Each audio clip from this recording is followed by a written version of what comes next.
السلام علیکم ورحمۃ اللہ وبرکاتہ۔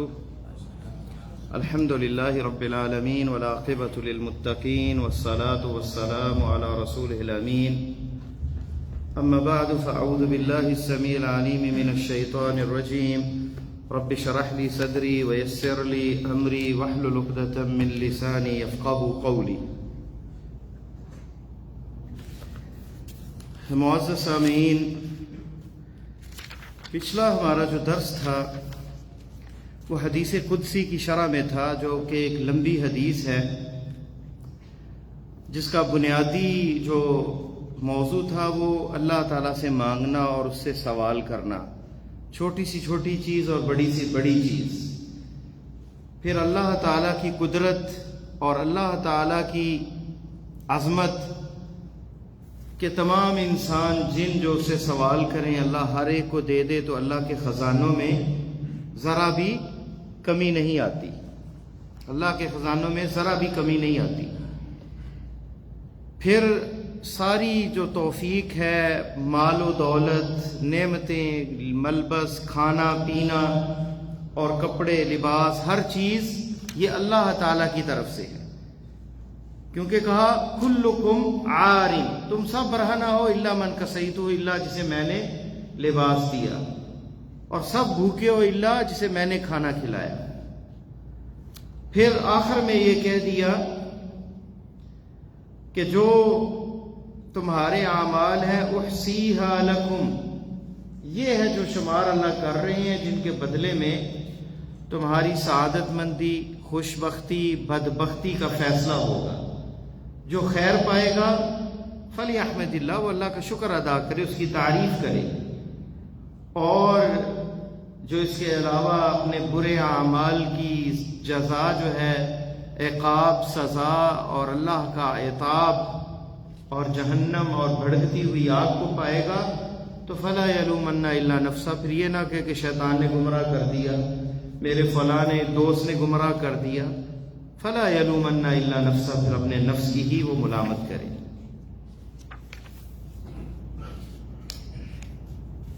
تو اللہ تعالیٰ نے بندے کو کیسے کھانا کھلایا، اللہ تعالیٰ نے قرآن میں ذکر کیا، افرأیتم ما تحرثون اانتم تزرعونہ ام نحن الزارعون، سورہ واقعہ۔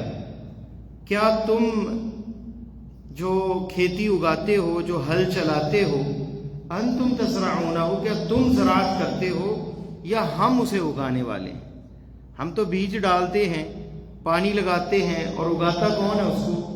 اللہ تعالیٰ۔ لو نشاء لجعلناہ حطاما، اگر ہم چاہیں تو اسے بھوسا بنا کے رکھ دیں۔ حطام، کوئی جس کی قدر و قیمت نہ ہو، توڑی بنا دیں اس کو۔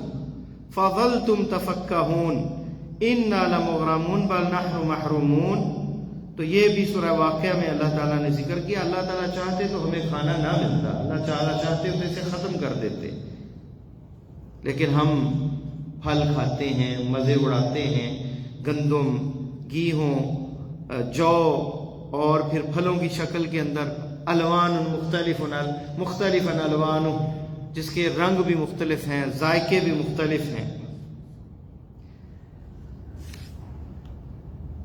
یہ نہیں کہا لو نشاء لجعلناہ حطاما، لم یقل لو نشاء ما انبتنا، یہ اگر ہم چاہتے تو یہ نہیں کہا کہ ہم اسے اگاتے نہ، بلکہ یہ کہا اللہ نے کہ وہ تو سنت ہے، جو طریقہ ہے وہ تو ہو کے رہتا ہے۔ اللہ تعالیٰ نے کہا کہ اگر اسے اللہ ختم کرنا چاہے تو ختم کر سکتے تھے، کیونکہ جب ایک فصل تیار ہو جائے اور پھر وہ برباد ہو جائے، اس کی شدت اور اس کا افسوس زیادہ ہوتا ہے۔ ایک اگئی نا فصل شروع میں ہی جو تیار ہی نہ ہو، تو بندہ کہتا ہے کہ کوئی مسئلہ، کوئی بیماری پڑ گئی۔ ایک پک جائے، تیار ہو جائے، اور پھر آگ لگ جائے اور ختم ہو جائے، تو کتنا افسوس ہوتا ہے، کیونکہ دل اس کے ساتھ جڑ چکے ہوتے ہیں۔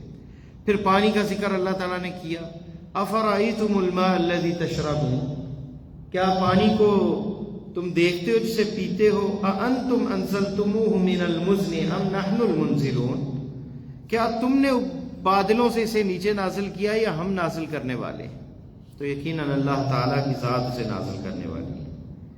تو آسمانوں سے بادلوں سے پانی اللہ تعالیٰ نازل کرتے ہیں زمین پر نہروں کی شکل میں، اور یہ اللہ تعالیٰ کی حکمت ہے۔ اور کچھ پانی زمین پی لیتی ہے، اور اگر زمین نہ وہ پانی پیے، زمین کے اوپر ہی رہے تو کیا حال ہو جائے؟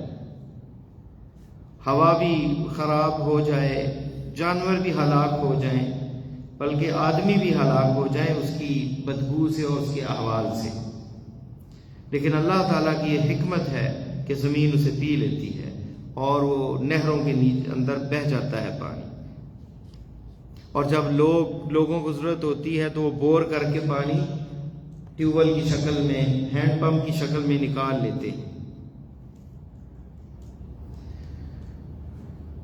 تمام لوگ اور اکٹھے ہو جائیں تو ایک قطرہ بھی نازل نہیں آسمان سے کر سکتے،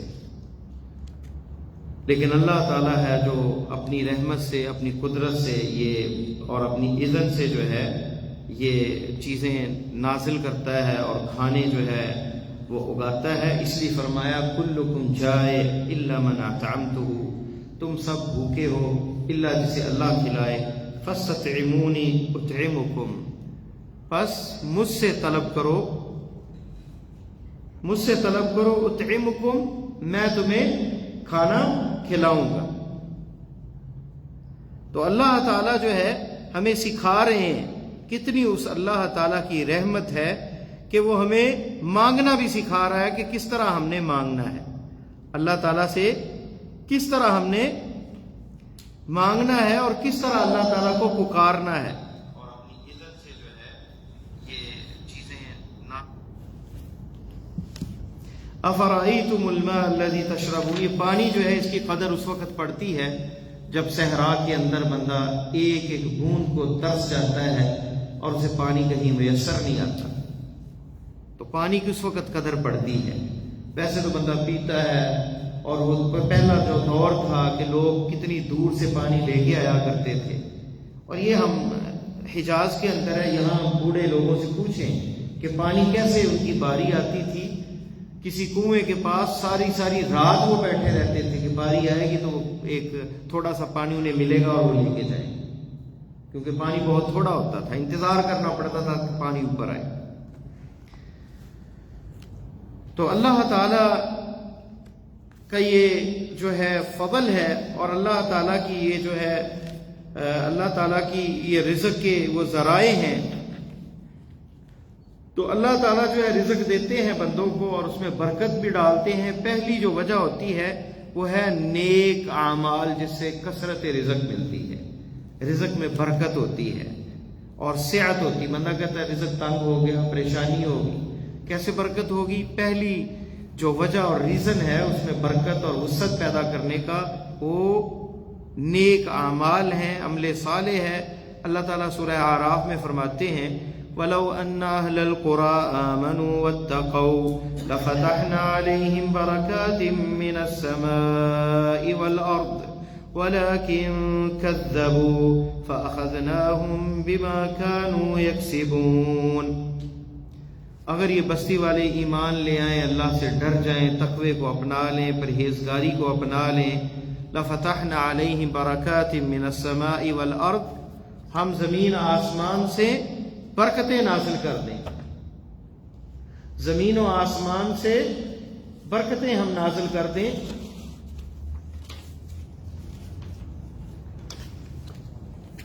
اگر یہ اللہ تعالیٰ سے ڈر جائیں، لفتحنا، تو ہم کھول دیں برکات من السماء، آسمانوں سے برکتوں کے دروازے، والارض، اور زمین سے کیا برکتیں نہیں، فصل ہے اس میں برکت پڑ جائے گی، شاندار ہوگی۔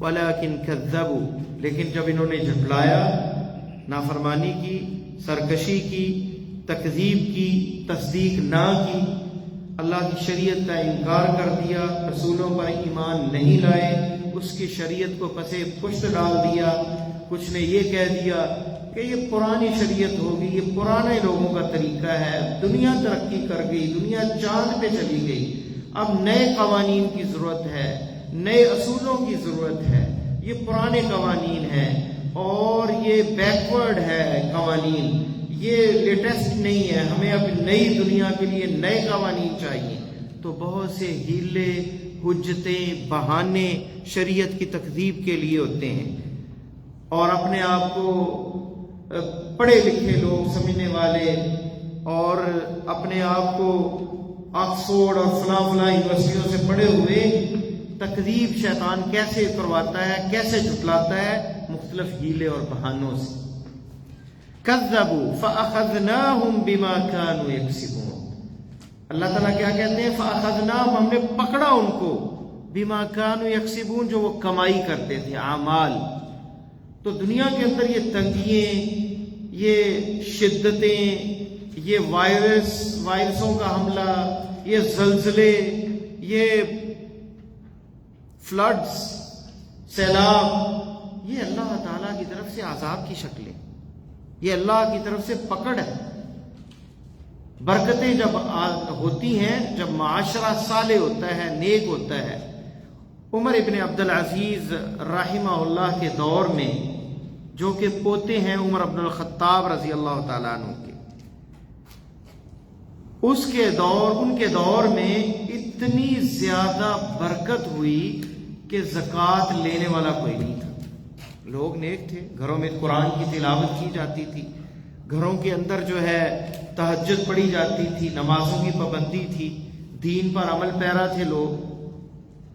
اور یہ حال تھا مسلمانوں کا، کتنے بر اعظموں پہ حکومت تھی مسلمانوں کی۔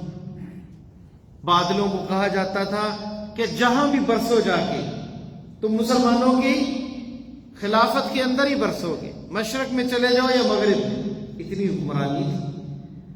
اور اس دور کا کسی میوزیم کے اندر ایک گندم کا دانہ رکھا ہوا ہے، اور کسی نے پڑھا، اس کے ساتھ لکھا ہوا تھا یہ عمر ابن عبدالعزیز کے رحمہ اللہ کے دور کا گندم کا دانہ ہے، جو کہ کھجور کی گٹلی کے برابر تھا۔ کتنا بڑا تھا؟ کھجور کی گٹلی کے برابر۔ گندم دیکھیے ہم نے کتنا چھوٹا سا دانہ ہوتا ہے، یعنی اتنی موٹی گندم کا وہ دانہ کھجور کی گٹلی کے برابر۔ یہ ہے وہ برکات جو زمین پہ نکالتی ہے۔ اس لیے خیر جہاں جس بستی میں ہوتی ہے، قرآنی حلقات ہیں، قرآن کی تعلیم کا بندوبست ہے، مسجدیں زیادہ ہیں، لوگ نمازی ہیں، وہاں خیر ہوتی ہے، شر نہیں ہوتا۔ تو بندے کو اپنے گھروں کے لیے اپنا گھر ایسی بستی میں بنانا چاہیے جو نیک لوگوں کی بستی ہو، جہاں نیک لوگ زیادہ بستے ہوں، جہاں شرک کم ہوتا ہو، جہاں توحید والے ہوں، جہاں اللہ کی عبادت کرنے والے لوگ زیادہ ہوں۔ کیونکہ معاشرہ جتنا صالح ہوگا اتنی خیر و برکات اس معاشرے میں ہوگا۔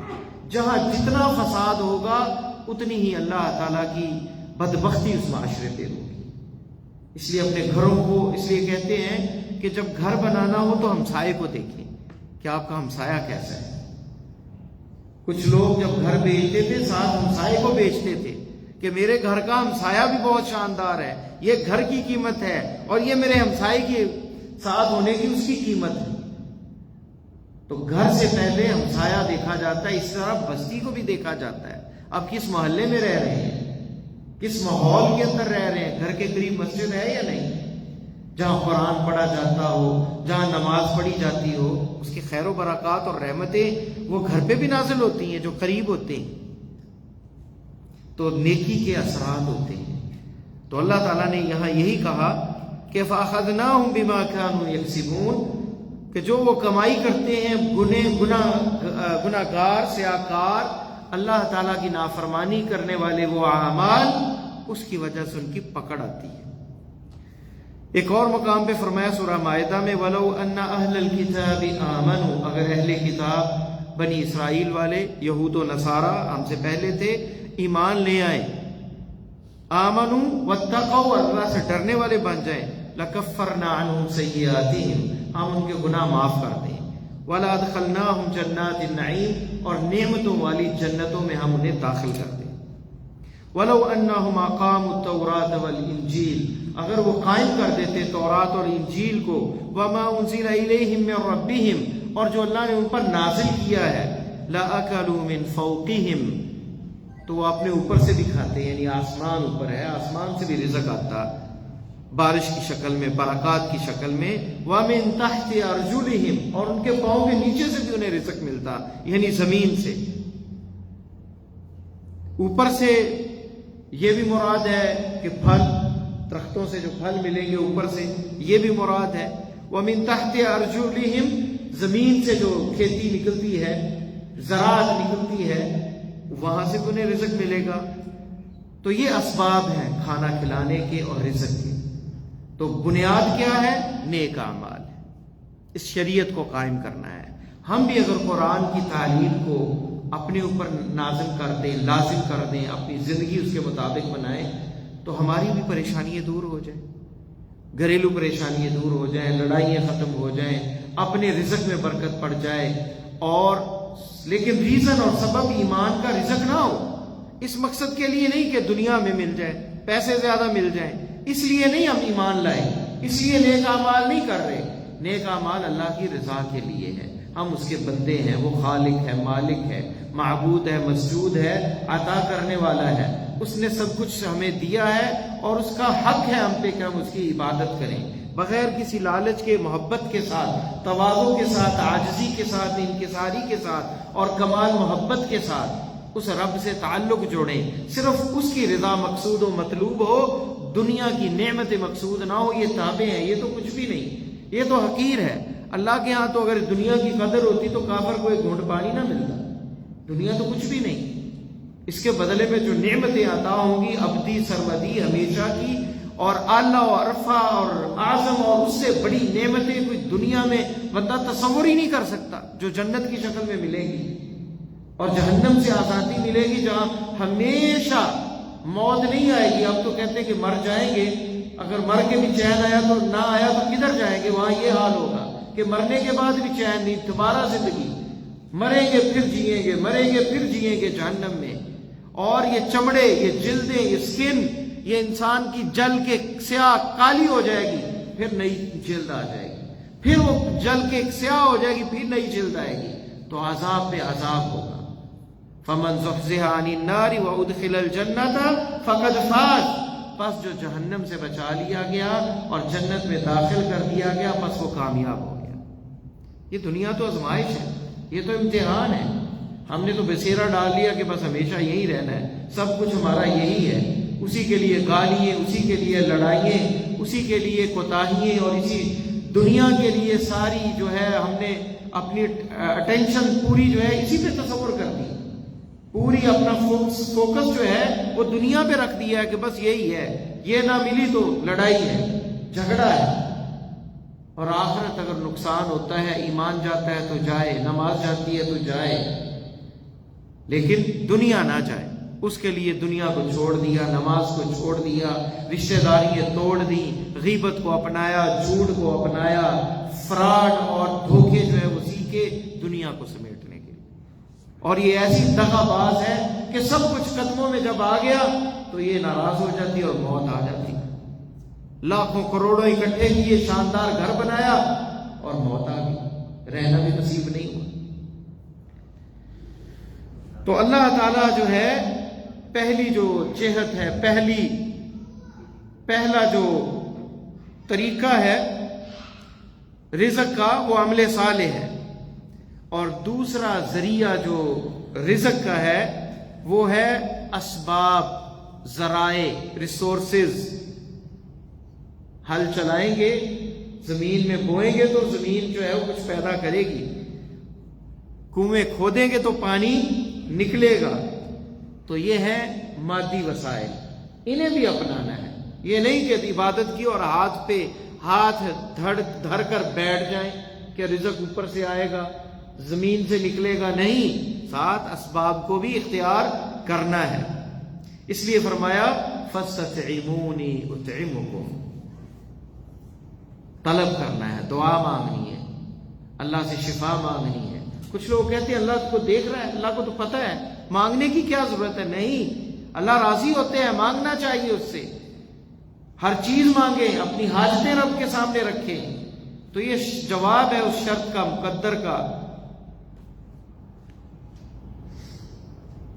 کہ اللہ تعالیٰ سے جب تم مانگو گے، کھانا مانگو گے تو وہ تمہیں کھلائے گا، لیکن اللہ تعالیٰ سے کھانا مانگنے کے لیے حسن ظن بھی چاہیے، اللہ پر اچھا امید اور بھروسہ بھی چاہیے کہ اگر اللہ تعالیٰ سے کھانا مانگا تو اللہ تمہیں دے گا۔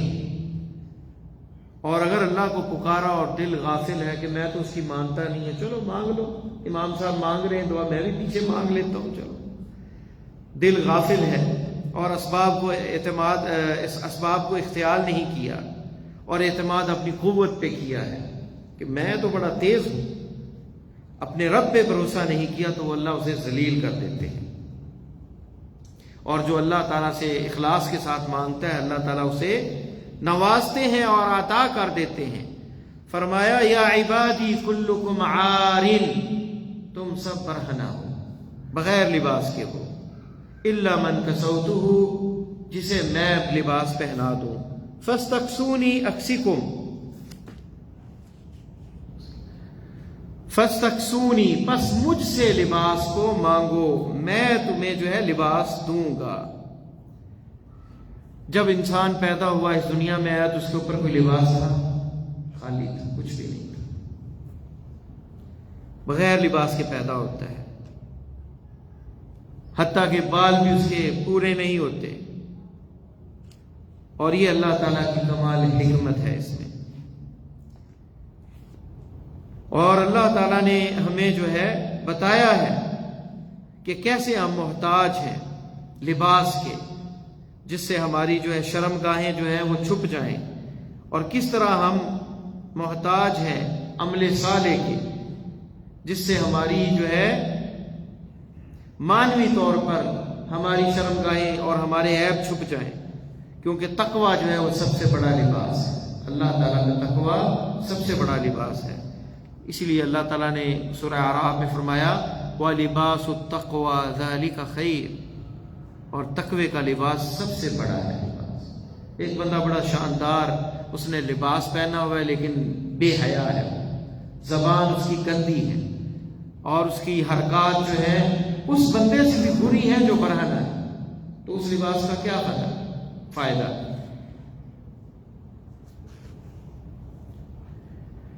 وَلِبَاسُ التَّقْوَى ذَلِكَ خَيْرٌ، تو جس طرح ہمیں اپنے ظاہری بدن کو چھپانے کے لیے ہم محتاج ہیں لباس کے، اسی طرح ہم مانوی طور پر بھی محتاج ہیں کس چیز کے؟ عمل صالح کے، نیک اعمال کے، تاکہ ہمارے عیب ظاہر نہ ہو، ہماری کمیاں کوتاہیاں جو ہے وہ ظاہر نہ ہو۔ کہتے ہیں کہ جو بندہ خواب میں دیکھے کہ وہ برہنہ ہے، خواب آتے ہیں نا انسان کو، دیکھے کوئی برہنہ ہے، بہت سے لوگ پوچھتے ہیں کہ جی میں نے خواب میں دیکھا میرے اوپر کپڑے نہیں تھے، فَإِنَّهُ يَحْتَاجُ إِلَىٰ كَثْرَةِ الْإِسْتِغْفَارِ، سے کثرت سے رب سے معافی مانگنی چاہیے، کیونکہ یہ دلیل ہے تقوی کے کم ہونے کی، نقصان کی، کیونکہ تقوی جو ہے یہ لباس ہے انسان کا، وَلِبَاسُ التَّقْوَى ذَلِكَ خَيْرٌ، تو یہ اشارہ ہے اسے کہ وہ اللہ تعالیٰ سے معافی اور استغفار زیادہ کرے۔ تو ہم یعنی بے لباس ہیں جب تک اللہ ہمیں لباس نہ پہنائے۔ اور لباس کی جو ہے بہت سی قسمیں ہیں، جس میں کہہ لیں کہ ایسا لباس بھی ہے جو لباس شہرہ ہے، جو جائز نہیں ہے بندے کے لیے پہننا، کہ ایسا لباس جو سب سے ممیز نظر آئے اور لوگ دیکھیں انگلیاں اٹھائیں، ایسا لباس بھی نہیں پہننا چاہیے معاشرے کے اندر، اور ایسا لباس بھی نہیں پہننا چاہیے جس سے جسم نظر آئے، اور ایسا لباس بھی نہیں پہننا چاہیے کہ سجدے میں جائے تو اس کی پیچھے نظر آئے، پیچھے والا جو ہے پریشان ہو جائے، یار اب میں نماز پڑھ رہا ہوں اس کی شرمگاہ نظر آ رہی، اتنا تنگ لباس پہنا ہو، تو ایسا لباس بھی نہ ہو۔ نبی علیہ السلام نے فرمایا واللہ ما الفقر اخشى علیکم، اللہ کی قسم میں فقر و فاقہ تنگی سے نہیں ڈرتا تم پر، یہ نہیں کہ تم بھوکے مر جاؤ گے، تمہارے پاس پیسے نہیں ہوں گے، انما اخشى علیکم ان تفتح علیکم الدنیا، مجھے یہ ڈر ہے کہ تم پر دنیا کھول دی جائے گی، فتنافسوها كما تنافسها من قبلكم، تم ایسے مقابلہ کرو گے اس میں جیسے پہلے لوگوں نے کیا، فَتُهْلِكُكُمْ كَمَا أَهْلَكَتْهُمْ، تمہیں بھی ویسے ہلاک کر دے گی دنیا جیسے پہلے لوگوں کو ہلاک کر دیا۔ یعنی حد نہیں ہے۔ ایک بندے کے پاس 10 لاکھ ہے، وہ کہتا ہے 1 کروڑ ہو جائے، 1 کروڑ مل گیا، وہ کہتا ہے کہ 10 ہو جائے، 10 کروڑ والا کہتا ہے کہ اربوں میں چلا جاؤں۔ پیٹ کسی کا نہیں بھرتا، بلکہ کیا ہے، ما یملا بطن ابن آدم الا التراب، آدم کی اولاد کا پیٹ جو ہے صرف مٹی بھرے گی قبر کے اندر۔ دنیا میں حرص، لالچ، ایک حدیث میں آتا ہے، فرمایا کہ ابن آدم کو ایک سونے کی وادی مل جائے تو وہ دوسری کی امید کرے گا کہ دوسری بھی مل جائے۔ تو یہ ہوس، یہ حرص اور یہ لالچ ہے۔ تو اللہ کے نبی صلی اللہ علیہ وسلم اس چیز سے نہیں ڈرتے تھے کہ تنگی اور فقر میں ہمارا حالت بری ہو جائے گی، بلکہ ڈر یہ ہے کہ مال جب زیادہ آ جائے تو یہ سرکشی کی طرف لے جاتا ہے۔ ان الانسان لا یطغی ان رآہ استغنی، اللہ فرماتے ہیں انسان سرکشی پہ آ جاتا ہے جب وہ غنی ہو جاتا ہے، بے پرواہ ہوتا ہے، محتاج نہیں کسی کا، تو وہ کسی کو بندہ ہی نہیں سمجھتا، اس کا بیہیو چینج ہو جاتا ہے، اس کے رویے انداز بدل جاتے ہیں، سلام لینا نہیں پسند کرتا کسی سے، کبھی کسی فقیر کے پاس بیٹھتا نہیں ہے، ریلیشن اس کے جو ہے فون نہیں اٹھاتا ان کا، غریب رشتہ داروں کا، امیروں کے فون، اور ان کی عزت کرتا ہے، آگے پیچھے گھومتا ہے، اور غریب لوگوں سے دور بھاگتا ہے، بیہیو چینج ہو جاتا ہے۔ تو اللہ تعالیٰ نے، اللہ کے نبی صلی اللہ علیہ وسلم نے بتا دیا کہ فقر و فاقہ میں تو اللہ ہی یاد آتا ہے، اتنی سرکشی ڈر نہیں ہوتی، طغیانی، سرکشی، نافرمانی کب آتی ہے؟ جب مال زیادہ آتا ہے۔ اس لیے جب مال کا سوال کرو تو یہ بھی سوال کرو، اے اللہ اس کو تیری راہ میں خرچ کرنے کی توفیق دینا، اس کا حق ادا کرنے کی بھی توفیق دینا۔ آپ نے فرمایا اچھا ہے مال، لیکن نیک انسان کے لیے جو دن رات اللہ کی راہ میں خرچ کرتا ہے، ورنہ یہ مال فتنہ ہے، آزمائش ہے۔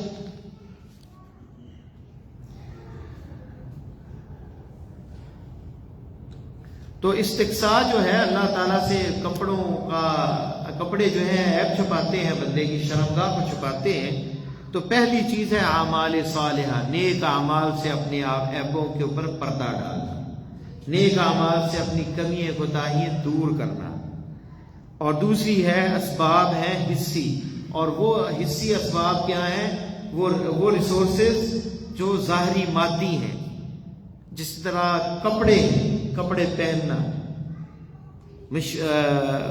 لگانا، فیکٹری لگانا کپڑوں کی، کپڑے بننے کا بندوبست کرنا، تو یہ وہ دونوں چیزوں میں اللہ تعالیٰ نے جو ہے یہ ہمیں بیلنس سکھایا ہے کہ صرف جو ہے کپڑے ہی نہیں پہننے، بلکہ اپنے عیبوں کو بھی چھپائیں، اور اپنی جو کمی کوتاہی ہیں انہیں بھی جو ہے ان کا بھی پردے کا بندوبست کیا جائے۔ پھر یہ بھی فرمایا اللہ تعالیٰ نے، یا عبادی انکم تخطئون باللیل والنہار وانا اغفر الذنوب جمیعا فاستغفرونی اغفر لکم، اے میرے بندو تم دن اور رات گناہ کرتے ہو، وانا اغفر الذنوب جمیعا، اور میں سارے ہی گناہ معاف کرتا ہوں، فاستغفرونی، پس مجھ سے معافی مانگو میں تمہیں معاف کر دوں گا۔ تو اللہ تعالیٰ سے معافی مانگنی ہے۔ اللہ تعالیٰ جب بندہ کہتا ہے اللہم اغفر لی، اے اللہ مجھے معاف کر دے، تو یہ کیا کافی ہوگا؟ بلکہ سچی توبہ کرنا ضروری ہے۔ سچی توبہ جو ہے اس میں 5 شرطیں ہیں۔ کتنی؟ 5 شرطیں۔ پہلی شرط جو ہے کہ انسان مخلص ہو اپنے توبہ کے اندر، لوگوں کو دکھلانے کے لیے توبہ نہ ہو، اور مقصد جو ہے اللہ کی طرف لوٹنا ہو۔ تو اخلاص جو ہے، خالص اللہ کی رضا جو ہے، یہ ہر عمل جو نیک ہے اس کے لیے شرط ہے۔ اللہ تعالیٰ فرماتے ہیں وَتُوبُوا إِلَى اللَّهِ جَمِيعًا أَيُّهَا الْمُؤْمِنُونَ لَعَلَّكُمْ تُفْلِحُونَ، اے ایمان والو اللہ کی طرف توبہ کرو، اے مومنو شاید کہ تم فلاح پا جاؤ۔ سورہ نور۔ دوسری شرط کیا ہے توبہ کی؟ کون بتائے گا؟ پہلی ہے کہ اخلاص ہو اللہ کی رضا کے لیے. دوسرا کیا ہے توبہ کے اندر؟ توبہ جو ہے دوسری شرط ہے ندامت، افسوس گناہوں پہ کہ یا اللہ بڑے گناہ ہو گئے، ان پہ نادم ہو، شرمندہ ہو، شرمندگی ہو. جب بھی انسان جو کسی گناہ میں پڑتا ہے تو پریشان ہوتا ہے، اسے ملال حزن ہو کہ اس سے غلطی سرزد ہوگی، شرمندہ ہو. اگر یہ شرمندگی نہ ہو تو پھر توبہ نہیں ہے. تو یہ لازمی ہے کہ دل سے جو ہے بندہ شرمندہ ہو اور وہ تمنا کرے کاش یہ مجھ سے گناہ نہ ہوا ہوتا، کاش میں نے یہ غلطی نہ کی ہوتی. تیسری شرط یہ ہے کہ وہ گناہوں کو چھوڑ دے. یہ نہیں کہ گناہوں پہ جاری رکھے. کچھ لوگ آتے ہیں یہاں حج کرنے، چھری کو تیز کرنے، ان کو کیا کہتے ہیں؟ حاجی چھرا. چھری تیز کر جاتے ہیں اور جا کر پھر وہی کام شروع کر دیتے ہیں. توبہ بھی کر گئے، کہتے ہیں گناہ معاف کر دیا، نیا سلسلہ شروع کر دیا. ملاوٹ، دیسی گھی میں ملاوٹ جناب ڈال کے آ رہے ہیں بڑے، تھوڑا سا سینس ڈالا، تھوڑا سا دیسی گھی کریم ڈالی اور جناب وہ پورے جو ٹین ہے کشمیر گھی کے وہ اس میں الٹے، تھوڑا سا گرین کلر دیا، اس کو مکس کر کے پکایا جناب. چلو جی یہ بڑے بڑے شہروں کے اندر جا رہا ہے اور خوشبو زبردست ہے جناب، خوشبو سینس ڈالا ہوا ہے، رنگ زبردست ہے اس کا جناب. لیبارٹری میں کیا چیک کریں گے؟ آئل ہی ہے بالکل، کیا اس کو چیک ہوگا؟ لیبارٹری پر زبردست رزلٹ آ رہا ہے، لیکن اسے پتا ہے کہ اس میں آدھا 2 نمبری ہے. اسی طرح تولنے میں وہ نیچے اس کے لگایا ہوا ہے جناب کوئی مغناطیس لگایا ہوا ہے، کچھ گندے سیب ادھر رکھے ہوئے ہیں، جب ڈالے تو تھوڑے 1-2 وہ ڈال دیے. طریقے ہیں لوگوں کے پاس فراڈ کے.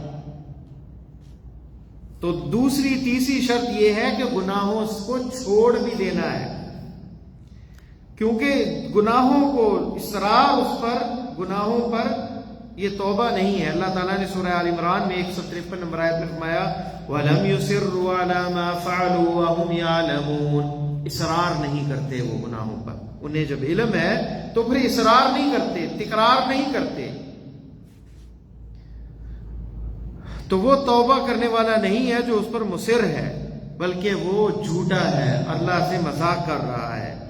جب مثلا بندہ کہتے ہیں میں اللہ کی طرف توبہ کرتا ہوں غیبت سے، چغلخوری سے، لیکن پھر وہ مجلس میں بیٹھتا ہے اور کہتا ہے جناب فلاں بندہ ایسا ہے، فلاں اس طرح ہے، فلاں نے یہ کر دیا، فلاں اس طرح کا ہے. تو یہ غیبت ہے، توبہ تو نہیں اس نے کی. تو جب بھی وہ بیٹھتا ہے کسی مجلس میں اللہ کے بندوں کی غیبت کرتا ہے تو وہ جھوٹا ہے اپنی توبہ میں. ایک بندہ کہتا ہے میں سود سے توبہ کرتا ہوں، لیکن پھر سودی لین دین ہے، لوگوں کو دیتا ہے، بیاج پہ پیسے دیتا ہے سود کے اوپر. تو پھر یہ تو توبہ کس چیز کی ہے؟ خریدتے وقت بیچتے وقت وہ سود کا کاروبار کرتا ہے تو وہ جھوٹا ہے اپنی توبہ میں. بندہ کہتا ہے کہ جی میں گانے نہیں سنوں گا، پھر وہ موسیقی لگا لیتا ہے بار بار. کیسی توبہ ہی؟ وہ جھوٹا ہے اپنی توبہ کے اندر. ایک بندہ کہتا ہے کہ میں رسول اللہ صلی اللہ علیہ وسلم کی مخالفت نہیں کروں گا، میں اپنی داڑھی کو چھوڑ دوں گا، پھر وہ جاتا ہے اور شیو کر لیتا ہے بار بار. تو یہ توبہ تو نہ ہوئی. اور پھر اسے وہ موڑ دیتا ہے. اللہ تعالیٰ سے توبہ کرتا ہے اور پھر موڑ دیتا ہے، اس کا مطلب وہ جھوٹا ہے اپنی توبہ کے اندر.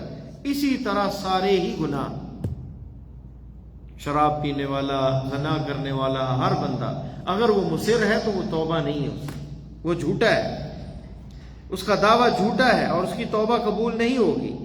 تو گناہوں کو چھوڑنا اور ان سے باز آ جانا اور لوگوں کے اوپر جو ظلم کیا اس کا وہ واپس کر دینا، حقوق جو بندوں کے غصب کیے ہوئے ان کو لوٹا دینا، کسی کا مال قبضے میں کیا ہے اسے واپس کر دینا، اور اگر وہ مر چکا ہے تو اس کے ورثاء کو دے دینا.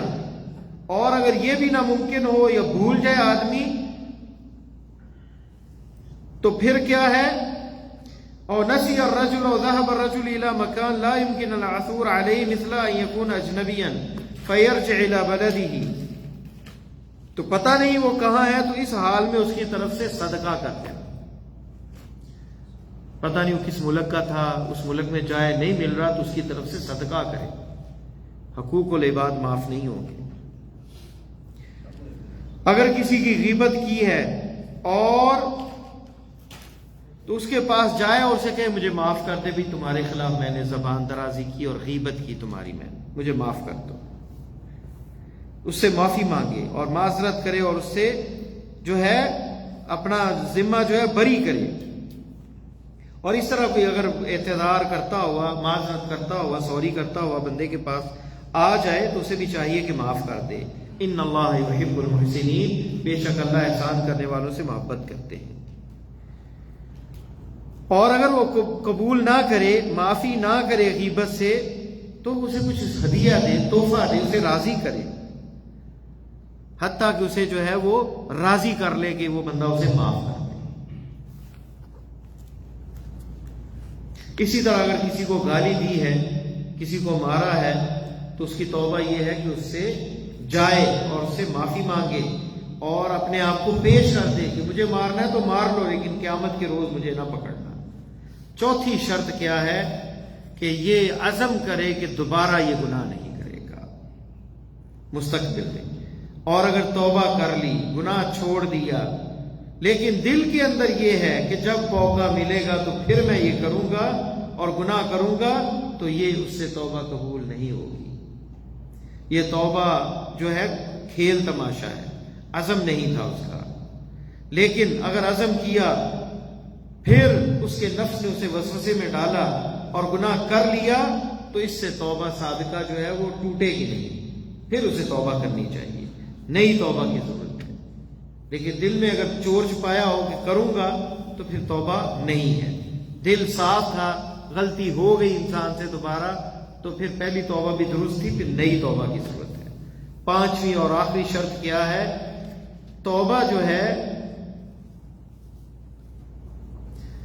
جب وقت گزر جائے گا تو توبہ قبول نہیں ہوگی، اس کا وقت کے اندر ہو۔ وقت کیا ہے؟ آپ اپنی زندگی کے اندر توبہ کریں۔ کتنے لوگ ایسے ہیں وہ کہتے ہیں توبہ کر لیں گے اور وہ وقت نہیں رہتا اور موت آ جاتی ہے۔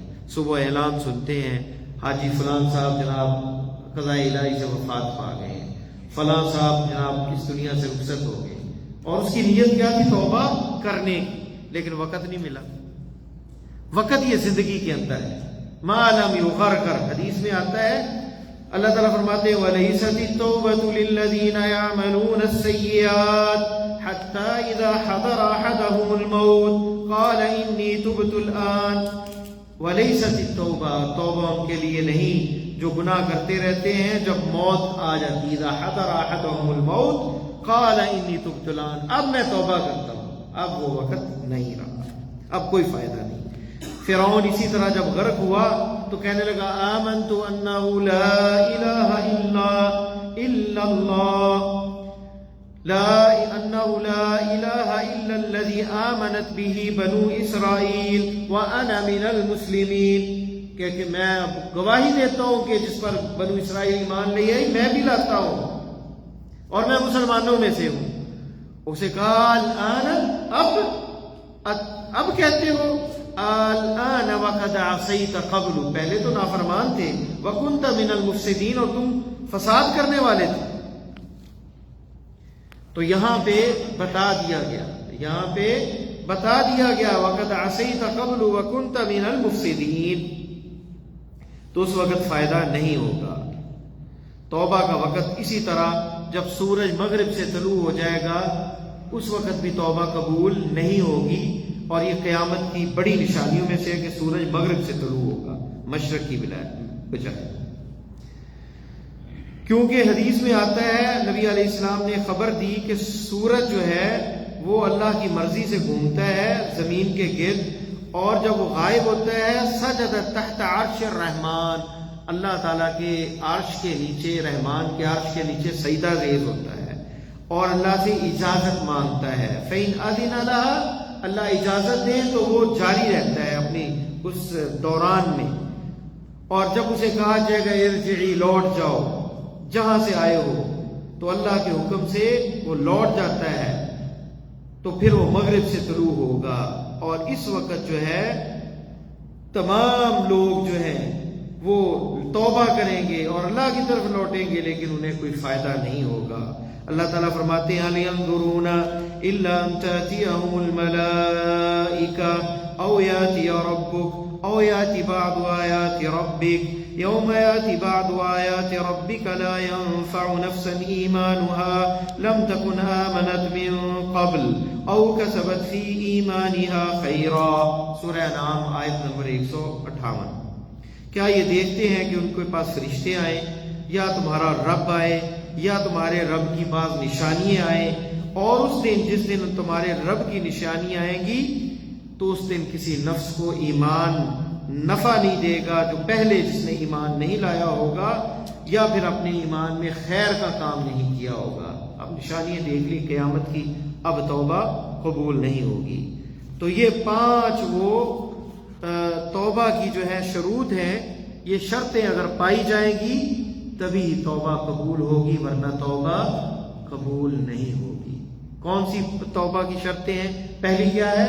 اخلاص، خالصتاً اللہ کی رضا کے لیے، مخلص ہو کر دل سے توبہ کرے، زبان سے نہیں، دکھلاوے کے لیے نہیں۔ دوسری کیا چیز ہے؟ افسوس، ندامت، شرمندگی ہو جو گناہ ہو گئے۔ تیسری چیز کہ دوبارہ اصرار نہ کرے، اس پہ بار بار نہ کرے۔ اور چوتھی چیز اس کو چھوڑ دے، اس گناہ کو چھوڑ دے، توبہ کر لے اور اس جو ایسے چھوڑ دے، دوبارہ نہ کرے اس گناہ کو، اس سے باز آ جائے۔ اور 5ویں چیز عزم کر لے، ارادہ پختہ کر لے، دل میں چور نہ ہو کہ موقع ملا تو پھر کروں گا، موقع ملا تو پھر فراڈ کروں گا، موقع ملا تو پھر لوگوں کو لوٹوں گا۔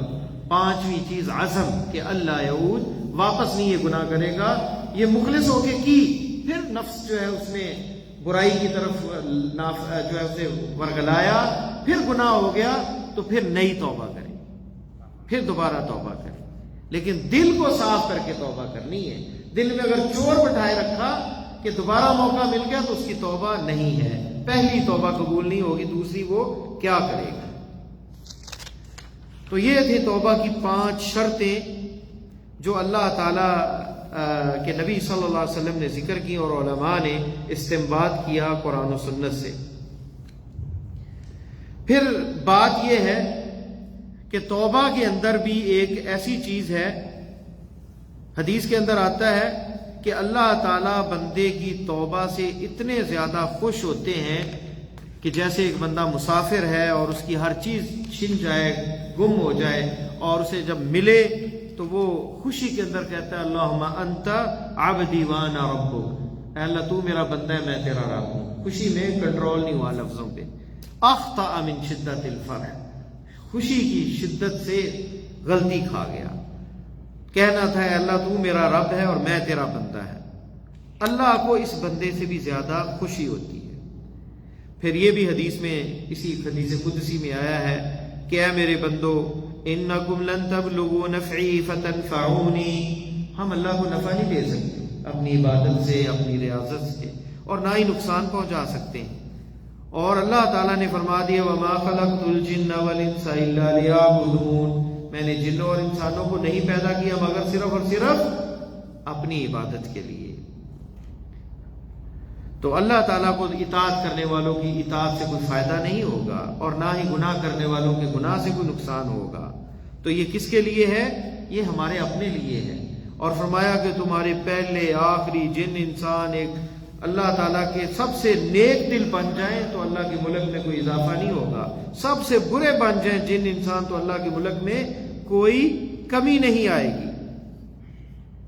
تو اندازہ کریں اس سے کتنی بندے کا اللہ پر اعتماد اور توکل اور بھروسہ بڑھتا ہے۔ اور آخری جملہ جو کہا کہ تم میں سے تمہارا سب سے پہلا انسان آخری انسان، اور تمہارا جن، تم جتنے بھی جنات ہیں ایک میدان میں ہو، اللہ تعالیٰ سے سوال کریں، اللہ ہر ایک کو عطا کر دے۔ اللہ کے ملک میں کوئی کمی نہیں آتی، جیسے سمندر کے اندر سوئی بھی ڈال دی جائے اسے نکالا جائے۔ تو اندازہ کریں کہ اللہ کے پاس اتنے خزانے ہیں۔ وَلِلَّهِ خَزَائِنُ السَّمَاوَاتِ وَالْأَرْضِ، اللہ کے پاس زمین و آسمان کے خزانے ہیں۔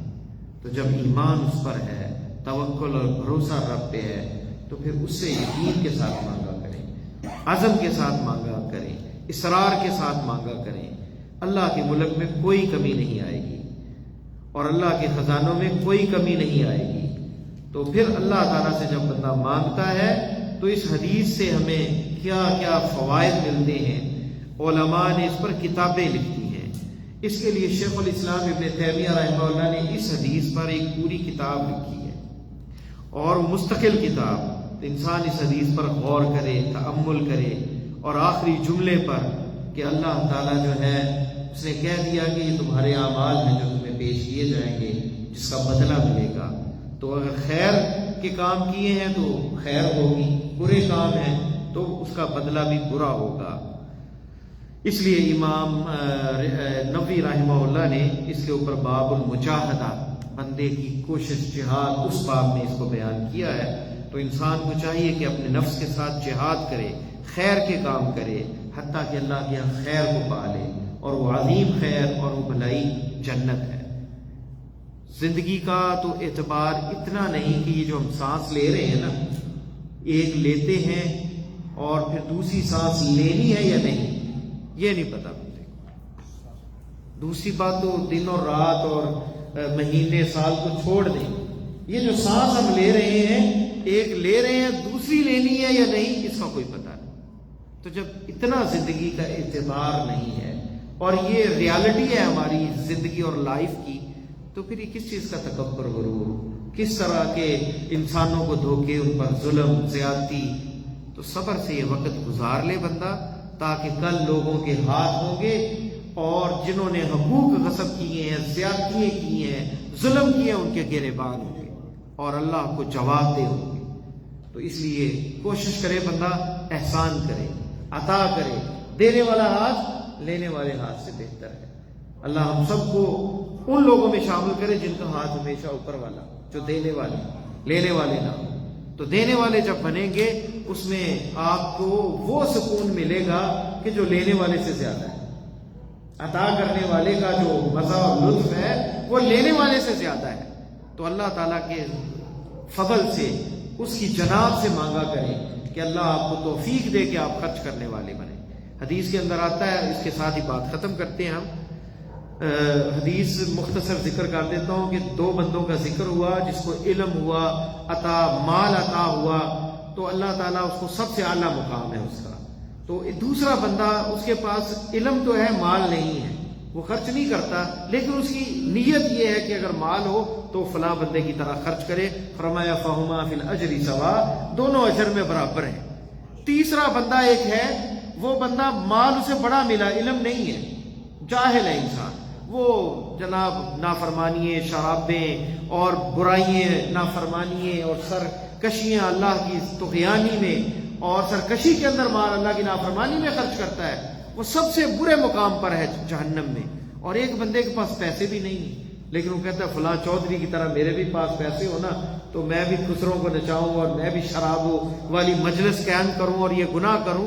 فہما فی الوزر سوا، وہ گناہ میں برابر ہے۔ کرنے والا ایک ہے، دوسرا نیت کی وجہ سے اس مقام تک پہنچ گیا۔ تو ہمیشہ نیت اچھی رکھا کریں اور ارادے اچھے کریں، خیر کے اور بھلائی کے۔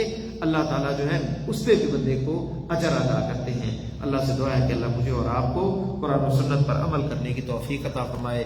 سبحانک اللہم و بحمدک، اشہد ان لا الہ الا انت، استغفرک و اتوب۔